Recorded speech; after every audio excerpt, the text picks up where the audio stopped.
AGR. Let's go. 1960. From Chile. Scandinavian. Okay, Scandi. Well, we know how to play against the Scandi. We take it. We go knight c3. Okay, queen d8. Queen d8 is the John Bartholomew setup. This is a move which has gained in popularity recently. It's a very solid system. The best way to play against this system is a very straightforward chess. First, we should occupy the center with our pawn. And then we should develop naturally and actively. We should develop naturally and actively. What does that mean? Well, we should start by playing d4, of course. Then we play knight f3, bishop c4, blah, blah, blah. Knight f3. h6. That's already bad.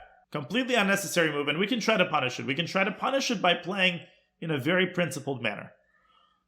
So what do I mean by that?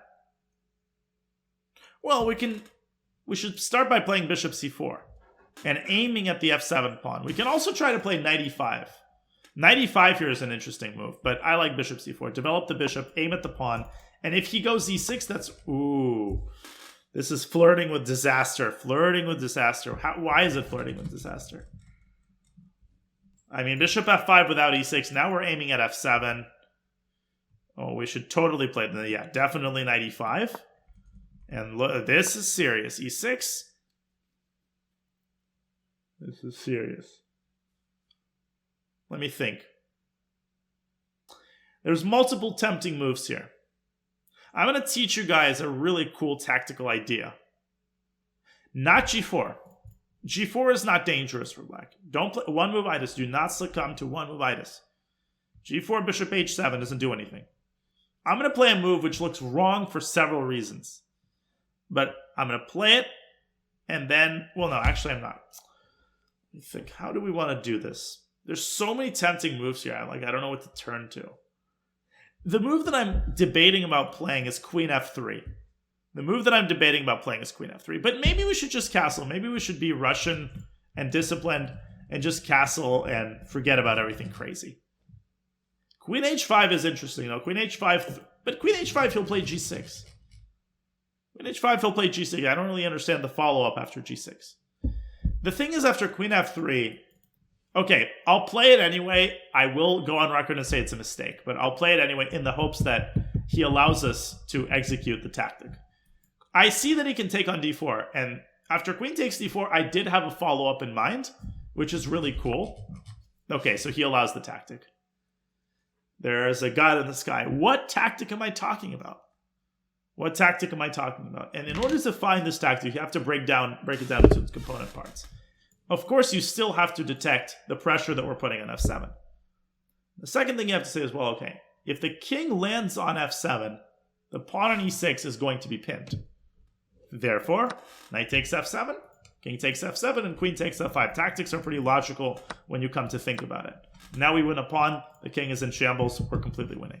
And this concept exists in many different types of openings, not just in this opening. I can show you 15 examples of this knight f7, queen f5 business.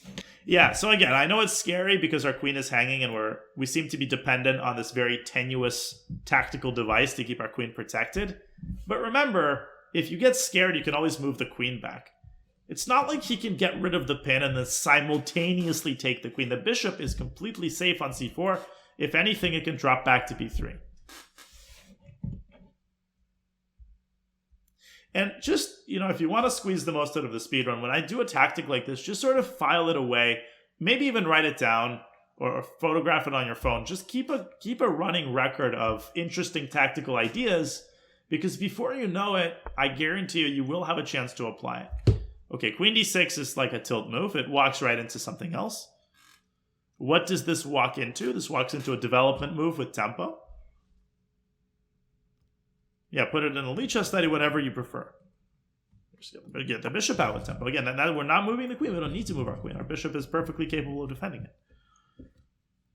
Yeah, then we're going to castle and try to put a rook on e1 and smash through on e6. This is already essentially resignable. What makes matters worse for black is that he can never drop the king back to g8 because that blunders the pawn on e6. Queen e7. Where should we castle? It really doesn't matter. Castling kingside, queenside is essentially the same thing. But just because we're attacking and we're in that mood, I'm going to castle queenside. I feel like we're in that zone. Why not knight e4? Yeah, knight e4 would have been a good move. Well, no, knight e4 would have not been a good move.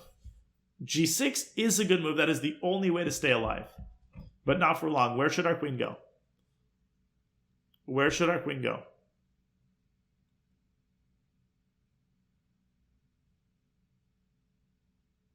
Well, let's think about it. Okay.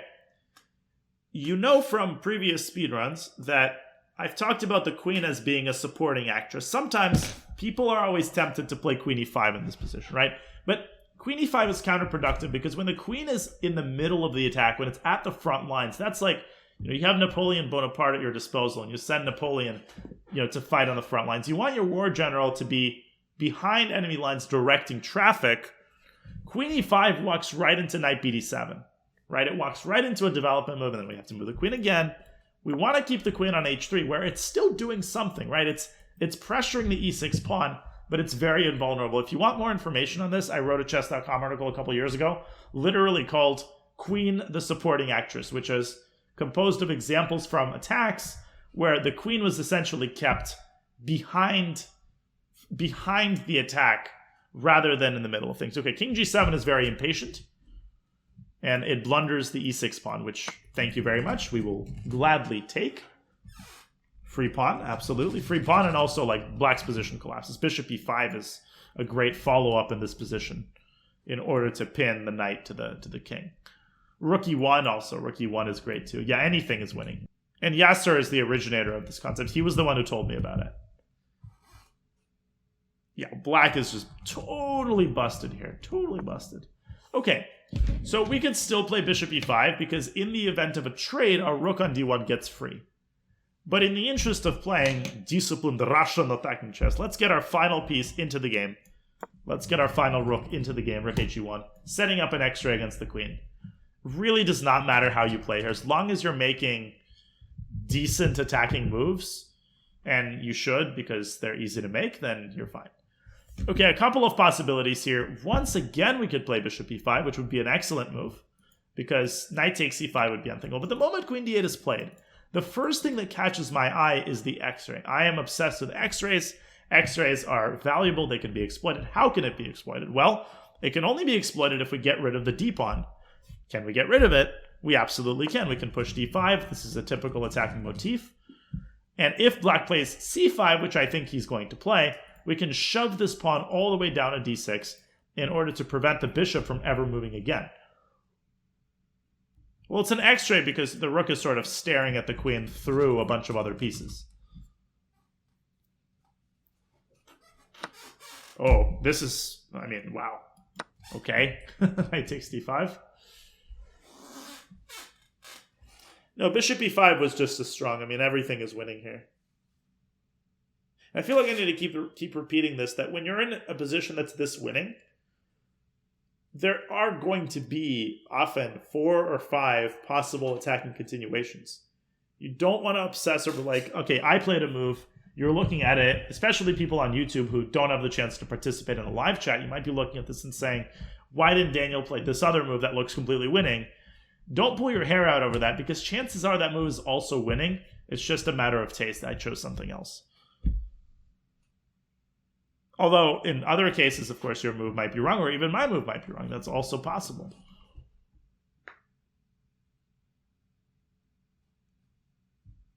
Okay, knight takes, we'll take with a rook. We're completely crushing here. It's over. And it's just demolition.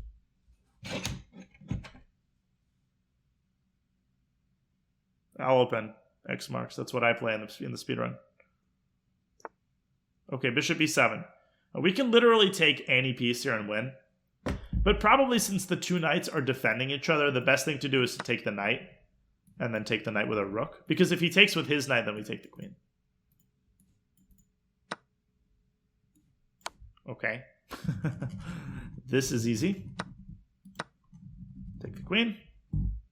This is all elementary, my dear Watson. We can get our queen to e6, bishop e5 to trade the last remaining pair of bishops is good.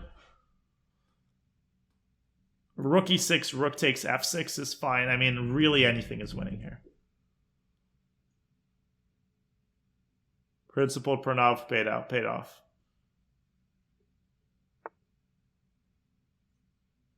It's a done deal, Trapper City. You can be freaking deep Stockfish 800 and be losing.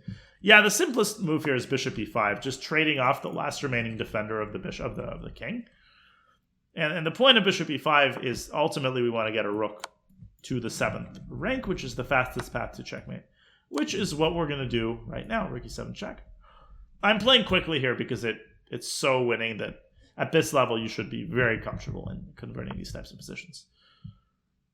Okay, so we have several possible moves, but we should probably, the simplest is to keep the rook on the 7th rank, rook h7. And then queen takes h6 is the immediate mate threat. The other one being queen a3 followed by queen e7, infiltrating to the 7th rank with the queen. Yeah, now I mean, the position is completely resignable. Yeah, so now we go for our secondary idea. Getting this queen into e7 with checkmate along the 7th rank. Again, by the way, using the whole board. Not just fixating on 2 files, but really using the whole board, as a trampoline to get your pieces where you want them to go. It's just good practice to physically, you look at both sides of the board. The queen side, nothing is going on there, but you can use it as a springboard to move to the king side for your heavy pieces. Takes. Okay, checkmate. All right, cool stuff. So this was a pretty simple game, and that's why I don't really recommend the Scandi to 1400 rated players, because again, it violates certain principles, and I would say you should be a minimum of around 1700 before you can even consider it. That would be my philosophy. So h6 is a mistake. The move here, I think, and you should ask John, but I think black should play bishop g4 in order to prevent the knight from coming to e5. And bishop c4 should always be met with e6 to blunt the bishop. Yeah, h6 is a waste of time, and when black is down this much in development, he cannot afford a waste of time. Okay, bishop f5, knight e5, e6. So why is queen f3 wrong? The reason it's wrong is queen takes d4. Now, white has 2 interesting possibilities here. Who can name both of them? One of them is a developing move that keeps the tension. One of them is the tactical approach, which you guys already know by now. Yeah, the slow move is bishop f4, and what I was really worried about here is the move knight to d7. Well, why is it dangerous, you might ask? Well, it's dangerous because the bishop on c4 is a type 2 undefended piece, and our position starts to collapse a little bit. I mean, if you play knight takes d7, yeah, this is possible for white, and white has a big development advantage. But after queen takes c4, I just wasn't entirely convinced in this position. Although, maybe after we castle things are still very, very good. So that's one approach. The other approach is to still play knight takes f7. I mean, if king takes f7, then we take on f5. And if queen takes c4, we take the rook on h8. Now, you might say, well, isn't this really good for white? White is up in exchange. Well, I'm worried that this knight is going to get trapped. And after something like g5 followed by bishop g7, I don't know if I would want these complications given that we had such a nice position. So Kavita proposed this. I think castling is really the mature approach to the position, but I wanted to show you guys this tactical idea. After which all of this is game over. And to prove my point, I guess I said I can find examples of this from different openings. I'm going to make a quick search for this. So here we go, from 1996. This is a Caro-Kann. C4, Panov attack, bishop f5. You can see where this is going. Black plays dc, which is bad. e6 is the move here. Knight f3, knight e5, queen f3. White plays this perfectly. Bishop d6, boom. Queen f5. And actually here, white plays knight e4, which is a move that we wanted to play. And then knight g5 check. And look at this, is beautiful. Queen takes c6 check, and now white simply castles. Castling out of the pin. The point is rook e6, there's knight e6 with a fork. And white goes on to win the game. With a crushing attack. Maybe not the best play by white. White sacrifices a piece, maybe unnecessarily, but okay, ultimately white wins the game. Yeah, not the best conversion by white, but you can kind of see the point. You know, these things that I play are real. They're real things. and they occur in real games. And that's why it's important to review games, because you accumulate the knowledge of these ideas that you can then apply to your own games. Yeah, the rest is very easy. Queen h3, supporting actress. And then we take e6. We blast through in the center. We would have played d6 had he played c5. And the rest was very, very straightforward. So at this level, we're still at the level where when players get, players don't know certain relatively rudimentary attacking concepts or tactical concepts, and a lot of those just win games straight away. So just file this away into your sort of mental directory. And yeah, remember, I just don't recommend the Scandi until you're 17, 18, until you've fully mastered the basics and you're ready to sort of branch out a little bit. Have a great night, everybody. I'll see you guys soon.